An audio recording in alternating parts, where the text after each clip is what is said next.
What's up, everybody? Welcome to Win Championship Traits for Life, a show focused on strengthening the mental fitness of athletes, coaches, and anyone and everyone that works with a team on any level. I'm Lee Elias, that's JB Spizo, and we are joined today by First Sergeant retired Matt Eversmann. Matt served in the U.S. Army from 1987 to 2008 and spent time with the 75th Ranger Regiment and the 10th Mountain Division. While his entire term of service is admirable, his time in the military will forever be immortalized through the events of October 3rd, 1993. Matt was placed in charge of a group of Army Rangers to lead a daytime raid against an eager enemy militia. Matt experienced the horrors of war when he and his fellow soldiers were trapped in a hostile district of Mogadishu, the capital of Somalia, and marked for death by an angry mob. His inspiring story of survival became the source material for Black Hawk Down, which recounts the harrowing experience. For his actions on the battlefield, he was awarded the Bronze Star Medal with Valor device. Matt illustrates the importance of duty, courage, and selfless service to succeed when ordinary circumstances become extraordinary challenges, and we are honored to have him with us here today. Matt, it really is an honor. Welcome to the show. Lee, thank you, JB. It's awesome to see you, my friend. And again, thank you both for making some time and letting me come on. I'm sorry you had to suffer through that intro. I don't know if my wife wrote that or not, but it's a little dramatic, but nonetheless. Well, man, I'll tell you what, we try and do the intros from scratch here, but your source material was so well written. I had to take a lot of it, but look, here's the deal. When I was writing your intro, I'll right up front, while Black Hawk Down is obviously a well-known film, I didn't want that to encompass the entire intro. It's obviously a part, but it's just one day of your life, right? Or several days of your life. And it doesn't define you, but only define you, I should say. But Matt, I'm going to jump into the first question with that, actually, because when I was growing up, I read and watched stories of sports heroes and military heroes. We talked a little bit before the show that, as a team builder, I drew a lot from those types of stories, and the military was a major part of that because I believe the military to be the greatest team on the planet. You want to learn how to be a great teammate, learn from the greatest team on the planet. So Black Hawk Down, the film and the book, are obviously towards the top of the list of motivational examples from that time period. And there's a lot of similarities between sports teams and military teams. We use the same language a lot of times, albeit the severity is very different. When you lose a word like sacrifice in sport and sacrifice in the military, they mean a little bit different things. But one of my favorite definitions that you speak about, and I've seen this from the talks that you give, is your definition of the word courage. So I'd like to start with your definition of the word courage and explaining it to our audience. Yeah, no, thank you. That's a great place to begin. And, courage, we have this ubiquitous idea of, the guy running into the burning building or, the policeman or the soldier or whatever. And, at the end of the day, you distill it down to Eversmann level. I mean, I believe it is as simple as doing your job when you're scared. And, Lee, if you let that kind of marinate for a little bit and this kind of looking from the inside out, we talk about sports teams and the military, for instance, and there's this relationship between a crucible experience that the teams that are in it and those that kind of make people do something in that big cauldron of fear, so to speak. And so this idea that that guy's really courageous, and it could be anybody on any team at any moment, but they're doing it under this crucible, which is kind of, that scariness of it. And it sounds a little Dr. Phil, I know, but I really think at the end of the day, how do you get somebody how does somebody willingly walk into harm's way? We say like we do that, but we don't, because we're human and we intrinsically move away from pain. So that's a long-winded answer to the question. My Eversmann, Matt says it's, gosh, I hate when people talk about themselves like that. I'm sorry. You're fine. It's just doing your job when you're scared, and you might be the only one. It's that Churchill kind of thing. Anyway, I start yapping. Sorry. No, you're fine. Look, let me tell you why I'm asking this question, because like I said, I drew so much inspiration from your story and other military stories. And just off the top of my head for our audience, films that I watch, keep in mind, they're films. No film can ever capture, obviously, the real experience. But I think about The Memphis Belle. I think about Band of Brothers. I think about Black Hawk Down. In each one of those films, there's a moment where they have to go back, right? They have to go back through the hell and they do it. And what I took out of those films, Matt, especially your story, is I use it as an anchor, right? So when I was scared on the ice hockey rink, I remembered those stories, and I said to myself, if they can do that in that environment, I'm just playing ice hockey or, football, baseball, whatever sport you're playing. And that gave me, I don't want to say the courage, but gave me the strength to press through. And I think with young athletes and coaches, we need those anchors to move forward. And again, that story, obviously the Delta Force that went in that did not make it, I mean, unbelievably inspired me in the sense of, how hard is my day really? I don't think we have enough anchors, right now as a society to lean on. We think everything's hard, and don't get me wrong. Look, problems are problems. I've always said this, Matt, and JB, I've said this to you too. Like, if you're 17, you have a right to your 17-year-old problems, right? I'll never tell a 17-year-old, 16-year-old, 14-year-old that's a silly problem, because that's the problem they're facing at that age. Absolutely. Right. But you do need an anchor. And I just want you to know, I'm going to say this. You have provided that for me. The U.S. military provides that for me. JB, you provide that for me. I'm going off script a little bit here, but I have to say that because I have such a reverence for your service, both of you, and the men and women that serve this country voluntarily, which we don't say enough, that for the listening audience, I just think it's so important that you at least just take a look into that world. Yeah, and just to touch, Lee, if I could just touch on that for a second. Please, it's interesting when there's so much to unpack in that, but this idea of, these problems, whether you're 17 or 57 or 67 or 30, it doesn't matter. They're your problems and they're right here. So when people would always say, and JB, I don't know if people ever said to you, from your experience, but they go, I could never do what you did, in the movie or whatever. And I'm like, well, sure you could. I mean, if you were trained and you were with the right people, I'm telling you, none of us wear red capes, but I got it. Fretting about your mortgage or fretting about whether you're going to get some ice time, right? In the next game, if coach is going to put me in or whatever. At that moment, to you, it is equally as taxing and heavy a weight for you. Though clearly, logically, we know you're not getting shot at. But I try and tell people that, listen, dude, I hear you, man. And if that's what scares you, you're probably not going to die from it, but let's work through that. Anyway, I think, JB, I don't know if you get that, I bet you do, I'm sure. Yeah, absolutely. Matty, it's good to see you again. And oh, by the way, you're way better looking than Dr. Phil. Okay. So I know Lee made that reference. There's a couple of things you brought up, Matty, which I love is people's problems. So I could stub my toe and that could be a problem for me.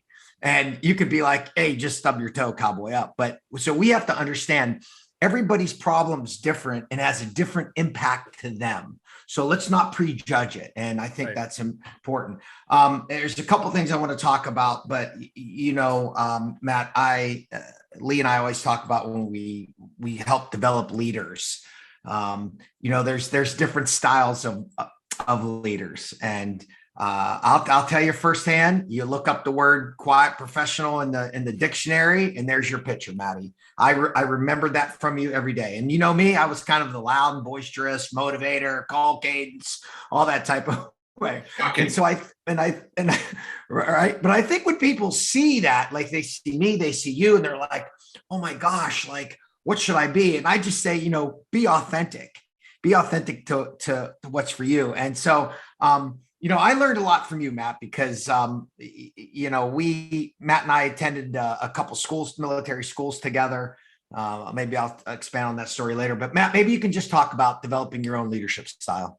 Yeah. And it's a great lead in because, listen, first of all, and everyone's heard it a million times, whether you're, whether you're a young high school teammate or you're an aspiring businessman or woman or a young soldier, we're in the people business. That the common denominator at all. We're in the people business, and every single one of us, no matter how homogenous it seems, are different. Which means that not only do we have a lot of different styles, and I'm talking like I knew this at the beginning, JB, but I'm backing into the answer to the question. This idea, everybody is different, and some of your techniques, I'm talking about you, JB Spizo, this loud motivator, some of that works, but if you're not a loud motivating person, it's probably not going to work for you. And conversely, hey, I'm going to sit back, watch, think, and see what's what, and then I'm going to kind of jump in when I say so, whether my voice is high or low. That quiet kind of leader. The question to you is, or the listeners, first of all, there is a little monkey see, monkey do as you're learning your style of leadership, and like you said, authenticity is critical. My gosh, you can only fake it for so long. We can do it for a little bit, but only so long. So you got to wind up being authentic. And I think that's when you get, when you're comfortable and you're comfortable with people, and then you find your voice. And mine just happened to be really more of that, like we all heard, the deeds, not words, actions, not words, all that kind of stuff.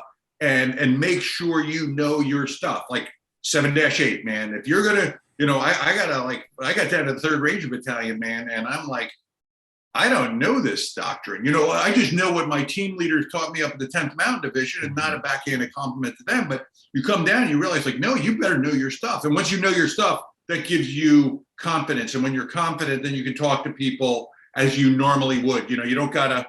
You don't got to be something that's inauthentic. Is inauthentic a word? I'm not even sure. You said it is now. Sounds good. Yeah. Oh yeah, but put that thing anyway. That's a long rambling answer to the question, but it's a good one, and I just throw out to anybody. It has nothing to do with where you are on the masthead either. If there's anything I've seen in JB, I know you've seen in Lee, definitely you guys in business, like, we equate success to great leadership, and success being where you rise in the hierarchy in the professional world. And, to come out and realize, like, that's not true. That's really not even close to being true. If it happens, it's kind of cool, but it generally isn't. My experience is it just isn't. So that means, we got to be hustling every day to figure out how to take some control. But anyway, sorry. Yeah. So Matt, I want to caveat into that, because I know, like, especially in the military, you rose to all the ranks, and, we always required our leaders to, like, know who people were. And I think sometimes today, like, asking people personal questions, like, who's your spouse, what's your kids' names? I mean, we, Lee, you'll like this. Like, we knew everybody's social, their blood type, their phone. We had to have this all memorized. There was no Rolodex. Like, you would get quizzed, like, what's the blood type of Private Spizo? Oh, he's O positive. And these are all important doctrine things we had to learn.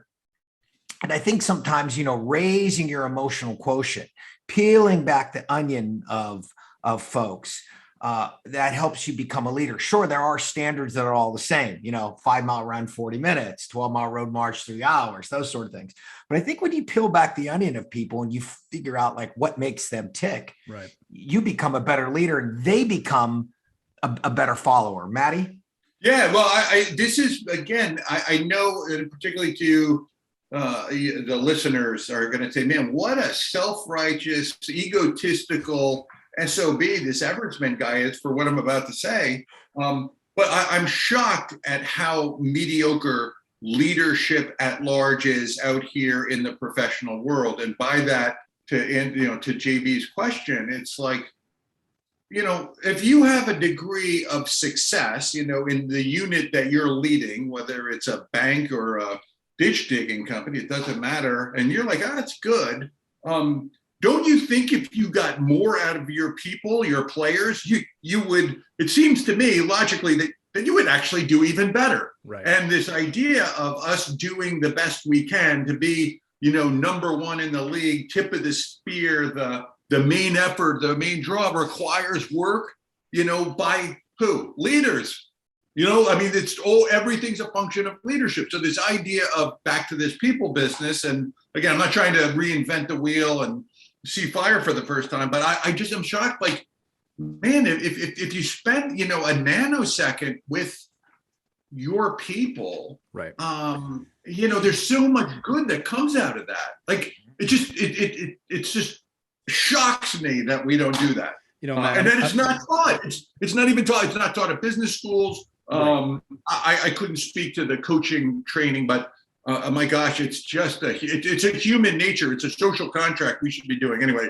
Again, sorry, Matt, you're doing great. I'm going to try not to go on a rant here because, I'm going to join you on this by saying this. There is a catastrophic lack of leadership in this country broadly right now across all sectors, right? I'm not saying I'm the leader, but I am saying that we are lacking leadership right now in all factors, all sectors of America, I think. Number two is that, when I work with teams, I ask two questions of the coach or the person that's interviewing me, because it's a two-way interview. And we've talked about this before. First question I ask them is, can you define the word trust without using the word in the definition? I want to know what that means to them. The second question I ask them, and this has dumbfounded more people than I care to admit, is, do you know what motivates each individual athlete or employee on your team?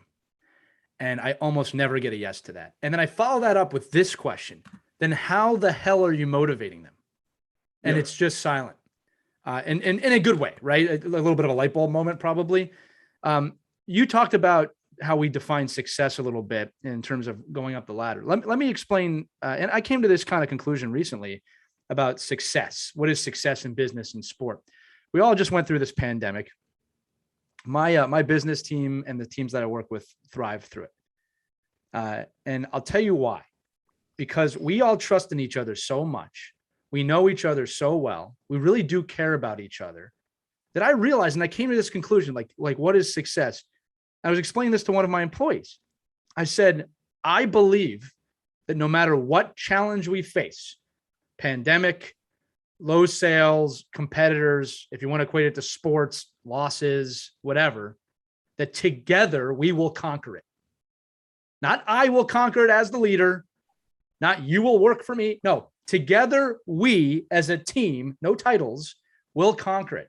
And I got unbelievably confident and calm when I came to that realization, right? And I also realized, Matt, I felt this before on sports teams when I've won championships, when you don't really care who's scoring the goals. You don't really care who's getting the assists. You just want to win together as a team. We've lost that completely. Now, I do think it's coming back. I think there are calls for empathy. I think there are calls for leadership. I do believe that it's going to come back. I think that the target audience for this show, you young athletes, you young coaches, you're the ones who are going to make that difference. That's why we're doing the show, to help you. But we've completely lost our way with that. I don't care what your title is or how high up the ranks you are. You are a human and I am a human. We will treat each other with respect. If that's not there, I have no desire to even interact with you at that point. And hopefully I am giving back exactly what I'm portraying to people. But when I think of this is leading to a question, believe it or not. when I think about man, I'm not in my head. I'm really passionate about this, Matt, because look, you guys are gonna, I don't know how you're gonna take this, but it's like when I look at the military and what you all do, I just feel like, we're letting you guys down. But with that said, I also know that you're doing it so that we don't have to worry about these things. You know what I mean? Like that's something I've learned about servicemen and women. But this is leading to a word that I preach about a lot, and it's accountability. All right. And we don't study that word enough, right? There are levels to accountability. That's one of the first things I preach, that you don't just wake up one day and you're accountable. And I always say the lowest level of accountability is, it's not my fault, it's your fault. That's the lowest level of accountability in a team environment, right? The middle of the pack is kind of like, well, it's someone's fault. Then we go up, it becomes, okay, what did you do and how do we fix it? And the very, very tippy top is, something went wrong. How do we as a team move forward together? Right? You got to go up and down the scale, right? Now we talked about you as a leader. All right. I think it could be simplified in just stepping up and being accountable. So can you talk us through why all of us today, keeping in mind everything I just said, should be accountable to ourselves, our actions, and maybe even to each other in a team environment? All right, everybody put your seatbelt on, man, because I could really launch. I'm going to click. I'm ready. There's a couple of things that jump out to me. And again, JB, I'm kind of looking at you in the corner of the screen to give me the, you keep going, Matt, because you are saying the right thing and not a weirdo. There's this 4-letter word called followership out here. And we think of that as the devil, oh, you're not a leader, you're a follower. You're just a follower. That guy's never going to be, she's never going to be, they're just followers. And I used to think about that. And even in the at least in 3rd Battalion, JB, sometimes we get a little like, it's only where you rise in the rank. And you realize over time, it's like, man, we're never going to be successful without followers. All of us are followers. All of us are looking up at somebody else. And ultimately, I personally believe, we follow the good Lord. But this idea of follower,ship, I think personally directly answers that question about accountability. Because if you're a good follower, that means you know your job. You really, and I'm not saying like, I'm just a team leader, or I'm a, fill in the blank, or my position on the team. Like, you really know it. And not only do you know it, but you execute it. That means you know the standard by which you're being measured. You know how your report cards come in, and you have to, as an individual now, you have to do that. And you know what? Because if you do that, that's one less thing your boss has to worry about. That's one less thing the leader has to. Now the leader can focus on the team. And again, regardless of industry, we start doing that. So I think accountability, responsibility, but particularly this goes hand in hand with that individual as being a good follower and being happy. Like, yeah, man, I aspire at some point to maybe who doesn't want the corner office, or who doesn't want to be the team captain, or fill in the blank.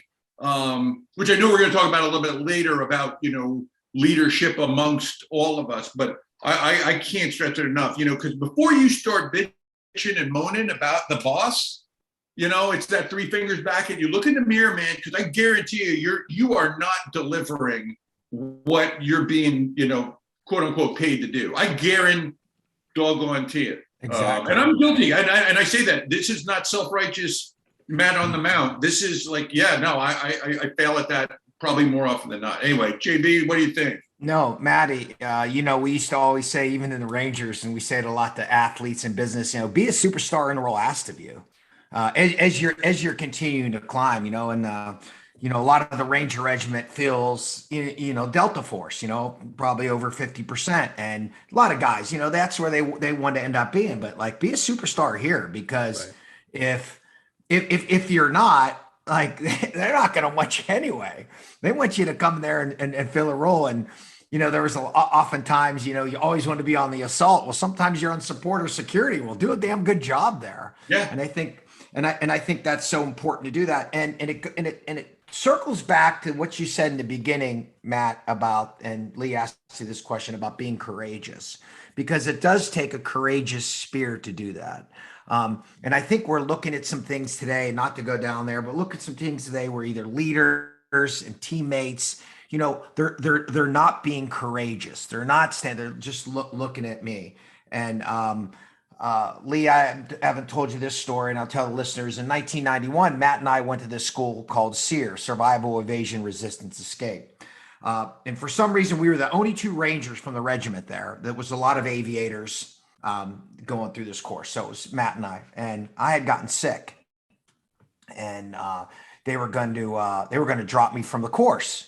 Now, Matt and I knew each other, but it's like being in the NFL. Like, he's playing for the Miami Dolphins, I'm playing for the Pittsburgh Steelers. Like, we both know we're in the show, but we didn't really know each other. And I was sick, and they were going to drop me from the course because I couldn't continue. And he just walks right in, and there's the there's the doc that's working out at Camp Row, this remote part of Fort Bragg, where no one lived. And he said, "I'll take care of him. I'll look after him." And that was it. And he did. And I was able to make it through the course. And it was courage to say, you know what? I'm just not looking after myself. Right. I'm going to look after somebody else. No, he didn't have to. He had no stake in that. And so, Matt, maybe you can just circle back a little bit on, the courage. We have to be courageous now. We have to stand up. We have to make the right stand. And when somebody says something that's not correct, we have to say, hey, you know what? You probably should check that. Yeah, man. And I tell you this, I preface by thank you for sharing that story, man. You're way too kind. But true. I preface it that it may be easier to be courageous on the battlefield than it is back here in daily life. Mm-hmm. Because you think about this crucible experience, having to stand up and tell your boss or your coach or your peers, hey, stop, that's wrong.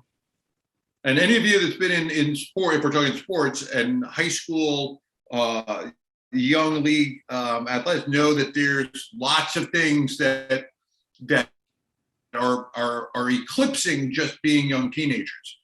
And, all these sensational stories, if somebody would have just said no, right. If somebody, a peer, stood up and said, hey, I'm not to be cliche, not on my watch. We're not going to do that. That behavior is unacceptable, and we used to talk, because in the military, when you get up to this next level and you realize, hey, man, there's a rule for everything. And oh, by the way, 3 standards are applied, is it ethical, unethical, immoral, or illegal? Any of those 3. And if it's any of those 3, you're obligated. This is not an opinion.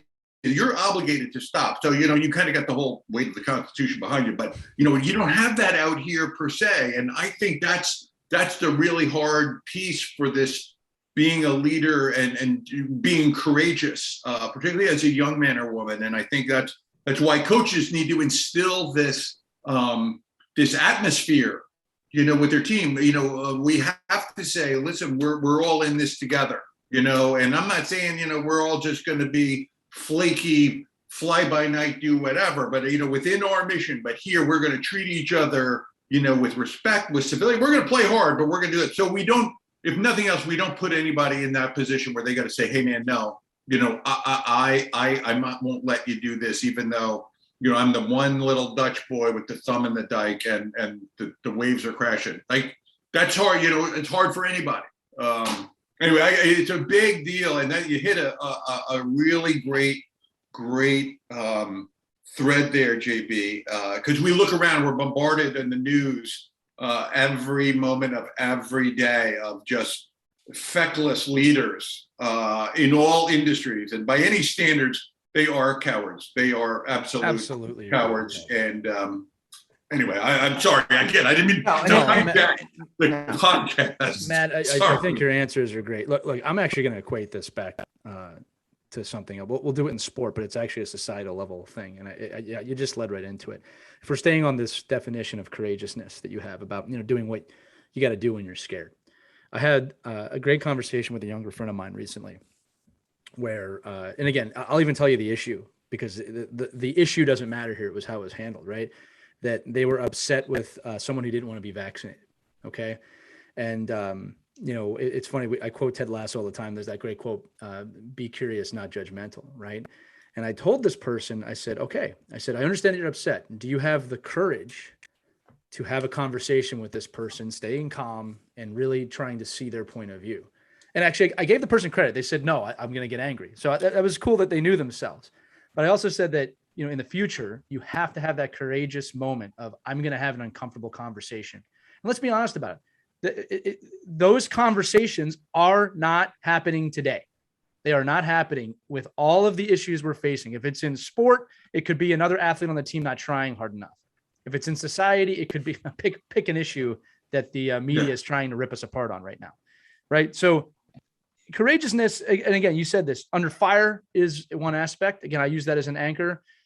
In the field of play, could be doing a play when you don't want to, or when you're injured or fighting through pain, but also with your teammates, with the people you have in daily. Can you disagree with someone and be courageous enough to have a conducive conversation and then walk away not even agreeing?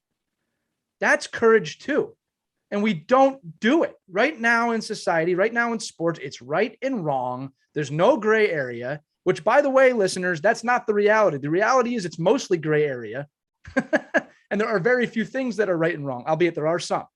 Okay. But to me, just based on what you guys are saying, again, Matt, you had the courage when JB was sick to say, I'll do it. I'm not saying you were afraid to do it, but you took that courage. And then you said it with leaders today. They are drawing us apart from each other, not towards each other. A great leader will bring people together. I wanted to tell this quick story too. And you just reminded me of it. When I was young, I started coaching. I was 22 at the collegiate level. I was really young. And I was always just thrusted throughout most of my adult life, young adult life, into leadership roles. So I was always a leader. I was always the person at the top. And, here's the deal. I actually won a lot. I succeeded a lot. The team succeeded a lot. You notice I'm saying the word I. There's a reason for that. All right. But what ended up happening, guys, was I realized that I had a half-life with a team of just a few years, because after a few years, nobody wanted to be around me anymore. Right. And what I realized was I was demanding trust, but not trusting anybody. I was micromanaging everybody. Again, effective, but not in the long term.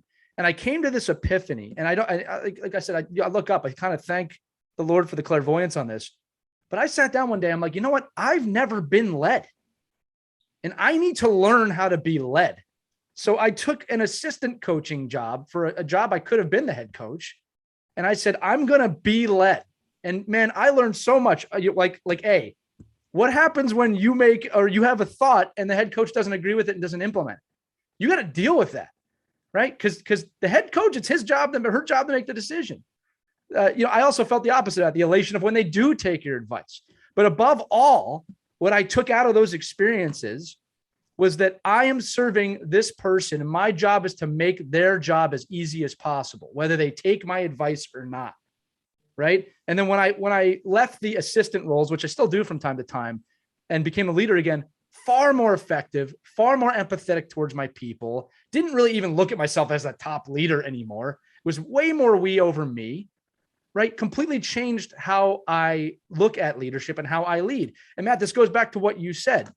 And I tell this to people, there's nothing wrong with being a follower as long as you're effective in that role and you understand that role. All right. People do need to be led. That's why we have leaders. It's, can you be led, both as a leader and as someone who's being led, right? And can you look at the greater good? In my company, Matt, we do not have job titles unless you want one, right? When I hire somebody, do you need a job title? Okay, what do you want it to be?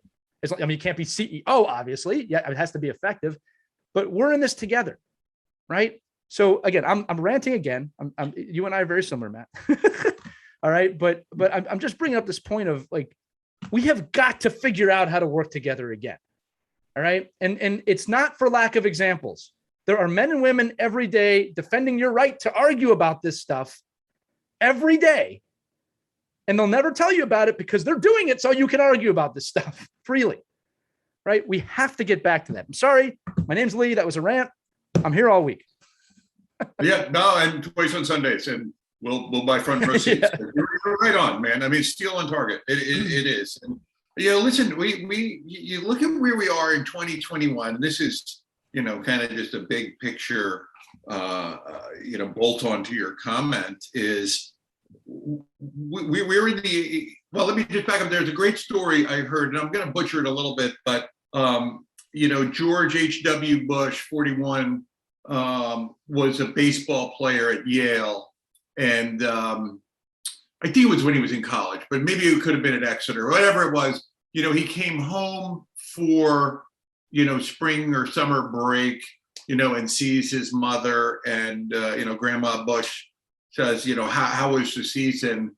And, the president said something to the effect of like, well, I didn't get much playing time. I rode the bench. And the mother says, well, George, it sounds like you have an eye problem. And I always remember that story, an eye problem, and this pronoun is a big one, and it's may become the death of us, because everything we do is designed for me. Look at my life. Look at me. Look at me. Look at me. Right. Athletes in particular, look at me. We watch videos and TikTok and, book and faces, all this stuff. And listen, I got it. But there's this self-aggrandizing role that is being permeated through our society. It's all about me. Right. It's my story. I can do whatever. I've been X, Y, and I'm not trying to get into the societal, issues that affect all of us. But, as I see it, we've got to stop that idea of me. It's not about you, man. It's about the team. It's about the national mission. It's that's sort of how it works. I mean, you think about, I'm reading this book right now. It's called First Casualty. And I don't know if either of you are familiar, but it's about the first, CIA team that went into Afghanistan. I mean, it's fascinating. And what I'm reading about these guys and gals in the CIA are, they're joining a profession that they can never literally tell anybody about. And if they die on the field of battle, their name won't be anywhere, and it really resonates with me. Like, this isn't they're not doing this because, man, I'm great. I mean, great. We all have goals we want to achieve, but they're doing this because they are so committed to this cause of our great nation. And I'm like, man, I wish I could go like try out now. I wish I could do that. Man, I feel like I probably would have made it, but I would have loved to be again around that kind of people. Anyway, it's all I did my rant. So, no, you're providing purpose. Sure, side out, back to you. You're providing purpose, and purpose is so important. We're not giving our friends, family, and the people we're leading purpose enough either. In fact, it's quite the opposite. It feels like there's two sides out there now that are fighting against each other, but we actually both have the same purpose. We just forgot what it was. Right. So I think purpose is important. I was a military spouse. My wife served in the Air Force. And I remember, man, I remember being in Lakenheath in England. I knew the mission. The mission was clear, right? As a spouse, I knew the mission, and the mission always came first. So we could use a little bit more of that in society. JB, go ahead. I apologize. No, I just think it's so important, when new leaders take over an organization, 3 things that they should do is purpose. You talk about direction and motivation. And if you do those 3 things, there's a big chance of success. Maddie, so we got young coaches on here, people that are young men and women that are trying to, aspire to lead great men and women in whatever sport they're trying to do. And we have young up and coming executives that are trying to, get to that C-suite or lead an organization, and maybe just go through for them and for us as well, your simple, First Sergeant Matt Eversmann, leadership techniques. Okay. This is, do these things, do it well, and you got a good chance of being successful. Yeah. Well, I think you actually, the first 3 you threw right out, task purpose, motivation, you really can't go wrong starting there. But I always come back, JB, and I used to tell this, when I get invited to go to service academies, where we're training the next future leaders of our military. And, everybody would wax philosophically about all this great stuff up at the strategic level, leaders, what 4-star generals do. And I'm like, hey, listen, man, here's a couple of things you need to do. And I'll bring it back to the professional world. But for these young leaders, I'm like, first of all, have a really good handshake. Have a really good handshake.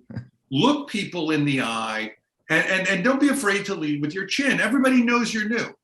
Like every single person you come in contact with, whether it's walking into that platoon CP, walking into that, the front door by the security guard, right? The first day with the parents and this team, it doesn't matter. Everybody knows you're new. You can't hide it. And that's okay. You got to be confident. But if you look people in the eye, you got a good handshake and a big smile on your face right off the bat. You've started off this new chapter in a good way. And then I think it just focuses on you have to be, and there's no way around it. You could without using cliches, but you got to be a lifelong learner. You have to commit yourself to learning everything. I mean, you got to go in with that wide net. I'm going to learn everything I possibly literally can about my job, my unit, my company, whatever it is. So I know everything. I'm the walking, talking encyclopedia of it all. And if they can't, stump the chump me, because I'm going to know. I'm going to be their answer. And then the third thing I throw in is you have to force yourself sometimes, but you have to force yourself to engage with your people. And that, it turns out, is really hard. A lot of people don't. One, they don't know how to engage with people because they're stuck on their doggone phones and screens. But they don't really know how to sit down and say, hey, man, JB, how's it going? Or on the same side, Lee, what was it like living in England? That's really cool. I've never been there. Let's just have a chat. Let's just do that. And oh, by the way, I remember all this. So those have almost nothing to do with the X's and O's, actually, as they do with how we engage with the people. Because think about it.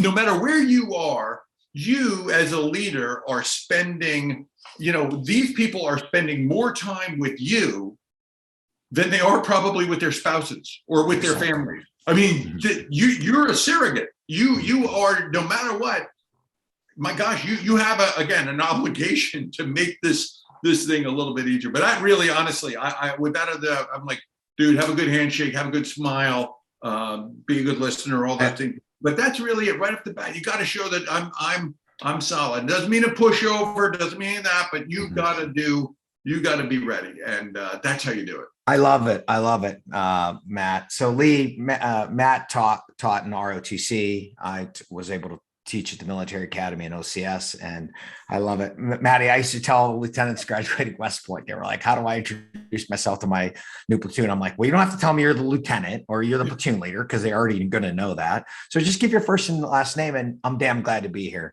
Hey, JB Spizzo, I'm damn glad to be here. And I said, whether you take over the best platoon in the Army or the worst platoon in the Army, I was like, that's all you have to say is introduce yourself that way. And I just think sometimes these young leaders, Matt, they overthink this. And you said, right now the X's and O's aren't as important as establishing the right culture. And then, of course, those X's and O's have to come, because you need to be technically and tactically proficient. But you gotta form that bond. I think sometimes we overthink that initial spot. We have to be like, I have to be this or I have to be this. And no, just be a human being. Every time that I failed, people did not see that human side of me. Maybe they saw the sergeant major side or the former military side or whatever, but they didn't see that human side of me. And every time that I failed.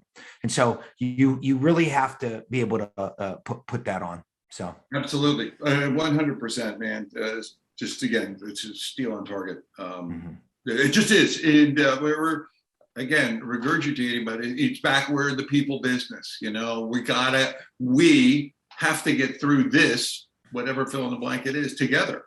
We have to just keep close. That's an exclamation point. Yeah, Matt, you reminded me from both your definitions. A few example athletes or coaches, like you talked about knowing everything. I look at Bill Belichick and I look at Nick Saban. One of the biggest compliments their players give them if they survive is these coaches know everything about my position. They know as much as I do, if not more. Like, yeah, think about that too. From a football context, knowing every single position that well, those guys do their homework, right? And contrary to popular belief, what you see in the media, I have been told that Nick Saban and Bill Belichick do talk to their players quite a bit. It's just in private, right? Yeah. They don't want that to be public, right? One of my favorite quotes recently was Tom Brady came out and said, everything that I've ever read about Bill and I, keep in mind, Tom Brady doesn't play in New England anymore. He goes, it's almost all wrong. He goes, we have a mutual respect for each other. We talk with each other. I met him after the game when they played each other. Like, it just shows you, like, we're trying to create controversy. That's number one.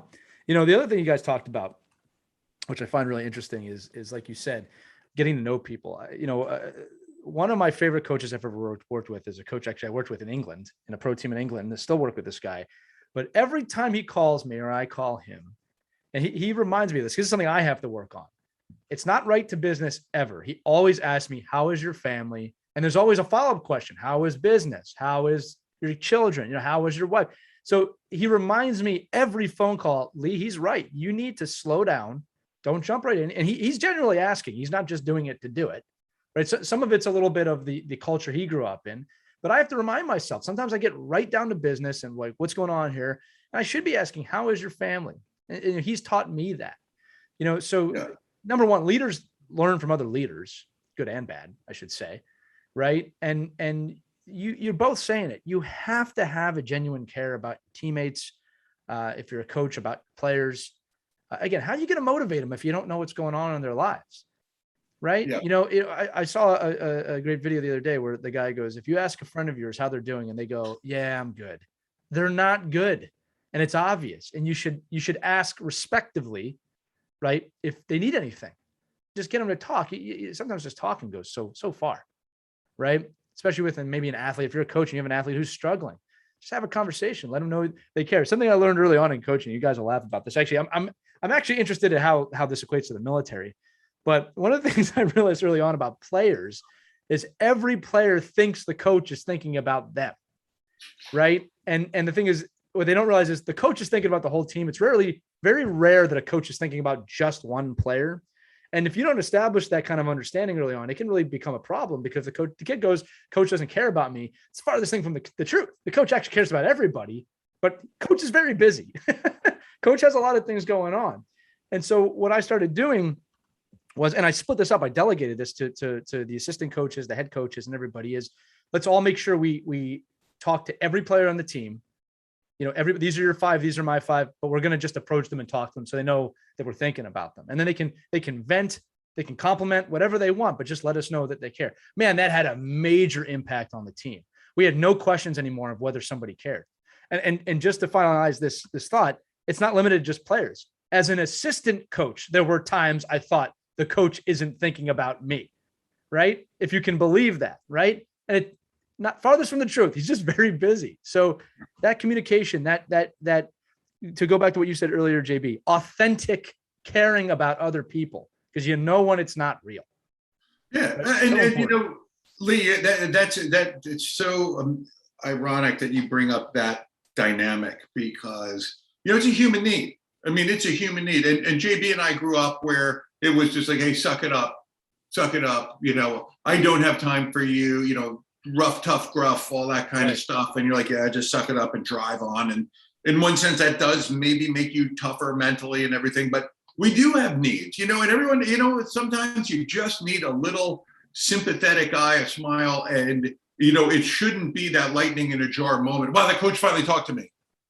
The CEO finally said hello. Like, that should just be like normal. And I used to tell the kids, when I became a platoon sergeant, I did the same thing. In fact, I've got this all written down, the original 2-page sort of philosophy that I had about how I was going to run the platoon. And one of the things I told everybody, I'm like, listen, I'm open for suggestion. I want to chat with you. I'm going to ask you for input on a lot of things. I said, but there are going to be times, and you're just going to have to know when that is, when I say, just do it. I either don't have time or what, but generally I probably don't have time to explain to you. And it's probably not, it's one of those times it's not up for debate. So you're going to have to, you again, teammate, subordinate, whatever, you're just going to have to say, Roger, I got it. I trust you enough, Sergeant Eversmann, that it's nothing personal. You're just, that's it. And so, that kind of helps. But I love that idea of, engaging with your team. And again, it just satisfies. It doesn't have to be. It didn't take much.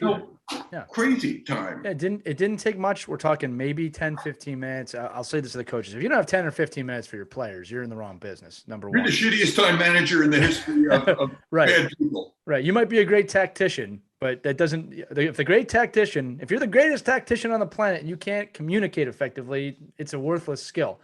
The other thing I'll do real quick, but if I may, I talked about how I turned to a lot of military and sports for inspiration. Just building on what you said, Matt, and JB, actually, I've never mentioned this to you before. There was a book when I was stationed at Lakenheath. There was a book in the bookstore called On Killing. Mm-hmm. Okay. So I'm sure you guys have heard of it. For the listening audience, this is not an easy read, for lack of a better word. And what I took out of that book, guys, was that killing or harming another human being, it is not in human nature to do in terms of the mind. Okay, like we're not built to do that. Now, you can be trained, obviously. That's what the military does for something that has to be done. But I took that away, that the human mind is really not equipped to just do that randomly. Turn it around the other way. What I did take away also was that we are equipped to need each other, right? So bringing this back to kind of more of a sports level, because I don't want to go too deep into that from a military level for obvious reasons. All right. We tend to hurt each other too much, inadvertently or on purpose. And I'm saying to you that we're not built to do that. We're not supposed to do that. Human beings are a pack. We are supposed to work together, right? From an animalistic point of view, from a team point of view, however you want to look at it. So whether you're extrovert, introvert, there is a need, there is a human essence that we should be together, working together, right? So where I'm going with this is that when it comes to teams, whether it's business, military, sports, we're actually supposed to work better in those environments, right? But we got to get over our own bullshit, for lack of a better word. We got to communicate. We got to trust. Matt, what you talked about in terms of giving orders that they just have to do, the trust has to be there, right? Like, that's why you can do that. You know, you trust me enough that if I tell you I don't have time to talk, I need you to do it.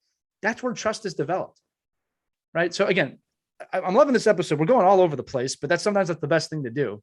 And JB, I'm talking more than you, which is actually not uncommon, but I want to make sure I give you some time here too, because your information is just as valuable. Well, I think there's a couple things. I took a page of notes already, Matty, every time. And I've heard Matt speak he spoke at a Super Bowl event. He spoke at the military academy. He's spoken at probably 5 or 6 things that I've listened to him speak. And every time you do, Matt, I pick something else up. And part of this is, you said it in the Rangers, like, suck it up, drive on. This is where we were, because we cared about the outside.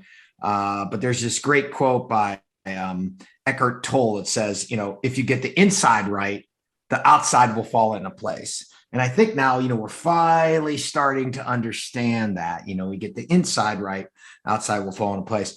And the other thing Matt, maybe you can just talk about is leaders. There's so much chaos going on in business and this and pandemic, going back to the office. Some of my clients are coming back to the office. Some aren't. Some are going 2 days a week.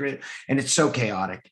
And how important it is for a leader to bring, calm to the chaos. Obviously, you go back to October 3rd, 1993. There was so much chaos there. How to bring it. So I remember exactly where I was. I was in 1st Ranger Battalion, Bravo Company 1st Ranger Battalion. We were actually at a company function, and back those days they had the pager, didn't have cell phones, and my pager went off, Matty, and it said it was all 2s, 22222, which was like emergency recall. But one of our sergeants was on staff duty. So I'm like, oh, he's messing with us a bit, so I call him right away. I'm like, Gordo, what's up? And he's like, hey, there's 2 Blackhawks down. I'm like, what?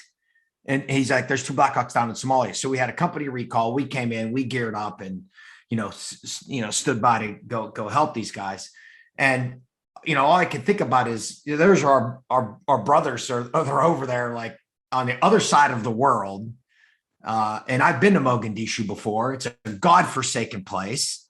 And, just thinking about this, how are they bringing it? So, Matt, you had to bring calm to the chaos there. You're a quiet professional leader. You've always brought that calm to the chaos every time I've seen you in action.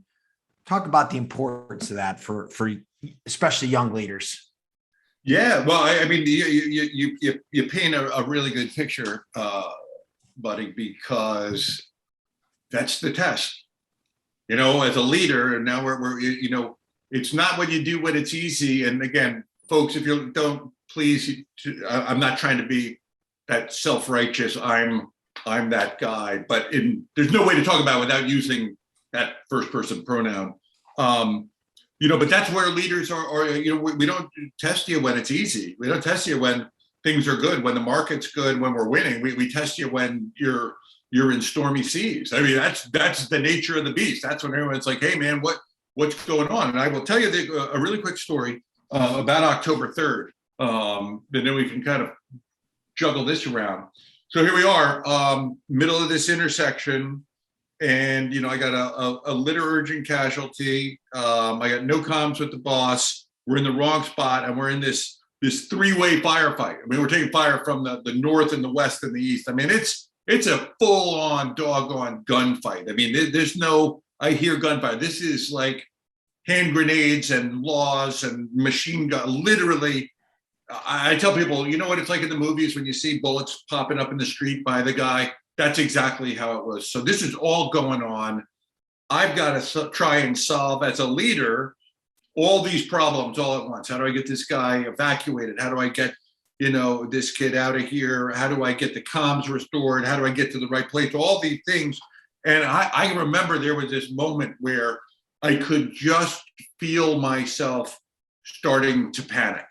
Like literally, that we've all had that moment where it's like slow motion and you're like, I really feel like I'm going to start to lose control of myself because it's scary and it's overwhelming and all that stuff. And I remember looking at these these Rangers, just watching them do their fighting. I mean, these guys are getting after it. And I'm like, they haven't missed a beat. Like these guys are like the bravest kids I've ever seen. And then you realize, like, I have to muscle through. I've got to muscle through this thing for them. And and a little bit of, maybe it's a sinful pride. Like, I don't want anyone to think I'm a coward, even though I'm scared shitless. So then I'm like, okay, it as quickly as that feeling came, it left, scary as it was, able to kind of get the wheels in motion and start to go. Fast forward, a couple of days, and we're chatting, and you go through an experience like that. You, regardless of rank, you find out sharing a lot with your team afterwards. And I had said to one of the guys, I said, man, I got to tell you, there was a moment I really just explained what I just told you, and the guy's like, my gosh, I was so scared, Sergeant Eversmann. I was petrified, and I just kept looking over, and I just saw you doing your thing like you weren't scared at all. And I'm like, that I can't let him down. And I share that story again, not as a pat myself on the back, but this idea of two things. I think, first of all, you have to be calm. You have to be the one that makes the storm. Maybe it can't go away, but you've gotta be the one that gives them, whomever it is that's looking at you, the reassurance that you're there and you're in charge, even when you don't feel like it. And for them to realize, like, hey, you do have you've got a big play in this as well. And you doing, just knowing that you're doing your job, and that symbiotic relationship. I don't know if that really answers your questions or illustrates it, JB, but I just came right to mind of what a leader does. It does. Was Sergeant Pila, was he in your squad? No, he was. What? Yeah, he was not. He was not in my squad. He was in a different platoon. Right, he's a different platoon, right? But you had, your sergeants were taking it to task, weren't they? Oh yeah, they were. I mean, they were just freaking Operation Kitchen Sink, man. I mean, they had everything going. 240s log, literally throwing grenade. We're talking a 25-meter flight. Yeah. We're talking less than 75 feet. I mean, here across the street, and in three directions, they're just making it happen, and down to the lowest private, which is a whole other story of. No, and I think that's there's so many things there. I think Sean Watson there, he said he kept falling going across the street, and when they got back, then later he saw that he was hit 3 times in the back of his body armor. He was hit. He kept wondering why he was falling, running across the street, and the bravery there. But I think what you did there, and it's the other thing that we used to teach the officers graduating West Point or OCS or ROTC, like, bring calm to the chaos. Like, it's not time to freak out. You didn't have comms. You had a man down. You're in the wrong place, and you figured it out. And I think that's, the lesson for young leaders is sometimes you're not going to have the playbook. You just have to figure things out, like, make it happen, find a way, move to an area, the football term, gain a yard. Let's gain a yard. And I think those are sometimes that, let's just get back to those, those basic principles of leadership.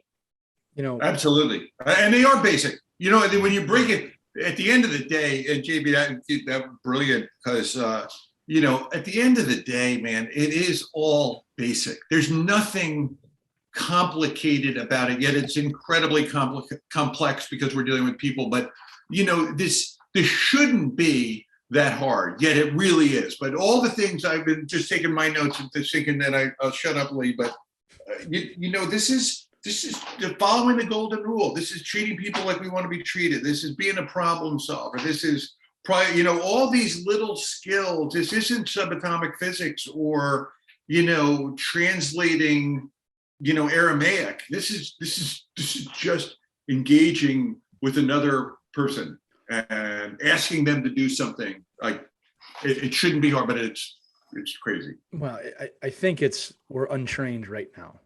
Matt, one of the questions we always ask on here is about mental fitness and, how you practice it. But I think you just answered the question, and it's a reliance on other people. in that story that you just told, which is incredible to hear it first person, honestly, is that, and with JB, what you're saying with calm and the chaos, that you were going through a moment, like you said, where you could have lost it, but you looked up and you saw you weren't alone. All right. And then you had that affirmed a few days later where you said it, your teammate, your friend said the same thing back to you. And I think one of the things in society, I'm taking this to a much broader level. This is sports, military, and beyond. There's a lot of people feeling that way, panicked, but they're alone. And they don't realize that there's other people going through it too, or other people that have gone through it. And that in reality, you are not alone. You are not alone. The pandemic has made it very hard in some ways to find other people to talk to, commiserate with, discuss things with. But at the same time, it's also made it easier. We're on Zoom right now having this episode recorded, right? But I think what's important is to understand, and Matt, I would love to have you comment on this, JB, you as well, all right, is that when I think about mental fitness, right, and we all wrestle with it. I have ups and downs. I'm a pretty positive, optimistic person, but I have downs. I've been in one recently. I'm not afraid to admit that, right? I look to when I'm feeling like that, help other people because that makes me feel good. But I try and talk with people about it now, which is something I struggled with a long time. I'd always hold it in. I didn't want anybody to see that. I thought it was weakness. I didn't want to make myself vulnerable. And again, I'm still not amazing at it, but I do kind of the opposite. And I tell my people closest to me, I'm not well right now. I need to talk, and they're there for me. So mental fitness. And again, I want to reiterate to both of you that to me, you are the highest level of this. All right. The military is the highest level. You're not alone. In the midst of a hellish firefight, you drew strength from your teammates. Equate that to sports, equate it to your life. Whoever's listening, however you need to equate that. Is that how you guys define mental fitness? And if so, how does the military even help you prepare for that? Yeah, well, again, this is one of those, man, if we can capture this, we'll all be driving a Bentley and living in the south of France on our Gulfstream. But, the best I can offer, and I've stewed about this a lot. Sometimes we hear something and we think it and we just like, okay, that makes sense. And you say it, but you don't really believe it, or you might really think too deep about it. But after time, you think and you're like, oh, okay, this is what I kind of believe in.